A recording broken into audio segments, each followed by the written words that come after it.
Welcome back to Conscious Truth. Here is Brian Cox, the genius with the highest IQ ever known of any living human being on the earth.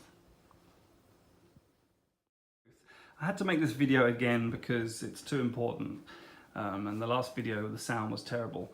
Okay, Brian Cox is about to explain all about the highest mountain on earth, which isn't Mount Everest according to him, even though everybody knows Mount Everest is actually the highest mountain on earth. According to him, it's actually a volcano called Mount Manukau or something like that, which I looked it up. I think it's about 4,000 meters high, whereas Mount Everest is 8,000 meters high, okay? So when you're talking about gravity, okay, you're measuring from the center of the, this according to the Globe Earth model, okay?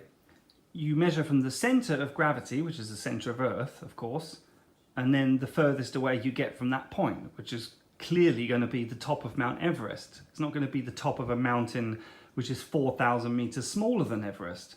But his dim-witted little brain seems to think that because if you measure from the base of the volcano, which is under the sea, to the top, it's actually slightly taller than Everest if you measure it like that. He thinks that that means, for some strange reason, he seems to think that means that there's more gravity acting on it. I mean, how on earth someone who calls himself a scientist could not realize that he's making such a complete and utter idiotic mistake? Like, how he could go on live television and say this and not realize that he's talking complete and utter gibberish is just completely beyond me, and I can't believe that anyone takes this guy seriously. It's just incredible. So I'll say it again. I even drew a diagram, okay? Here's a diagram. Okay. This is the sea level, okay? I don't know what the sea level has to do with anything. Let's just pretend the sea isn't there, okay? And this is the sea floor, okay? So everything essentially rises up from the sea floor. It doesn't matter whether this is land or this is sea, does it? Okay.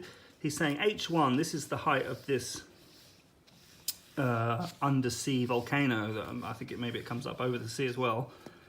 But he's saying this height, H1, is taller than H2, which is the height of Everest from the ground level. Ground or sea level, kind of the same thing, basically. Okay, so he thinks that because this is taller, that means that more gravity is acting on this than on this. Okay, that's just completely idiotic. The sea is irrelevant. Let's just pretend the sea isn't there. Okay, you've got one mountain which is 4,000 meters high, this one, and one which is 8,000 meters high. Okay, so there's more gravity obviously acting on the one that's 8,000 meters high. I don't know what kind of an imbecile would not understand that, or would even be able to say this without realizing that they're talking nonsense. So let's just see this blithering moron just talking absolute nonsense again, as usual. You asked the question, what is it, what sets that? So you've got the Earth's gravity, which depends on its mass, really, how much stuff is in the Earth. It's pulling it down. So you can imagine there's a force on the ground, and the bigger you build the thing, the more the force is. And you can work out, well, what is it when that force overwhelms the strength of the rock and it starts to sink? And it's actually on Earth, the mountain Mauna Kea, which is one of the Hawaiian volcanoes. It's actually taller than Everest, if you measure from the surface of the seafloor, and that's sinking. So that's as tall as it can get. Sinking. Yeah, so it's too heavy. That is as tall as they go. Yeah. They could go here. So if you've got a big enough planet with enough gravity, essentially, then anything that gets too big will sink. And then gravity just works in it. It doesn't care which angle. Just like Everest then, I guess. I guess Everest would just sink then, wouldn't it? According to you. Complete half-wit, idiot retard. Goodbye.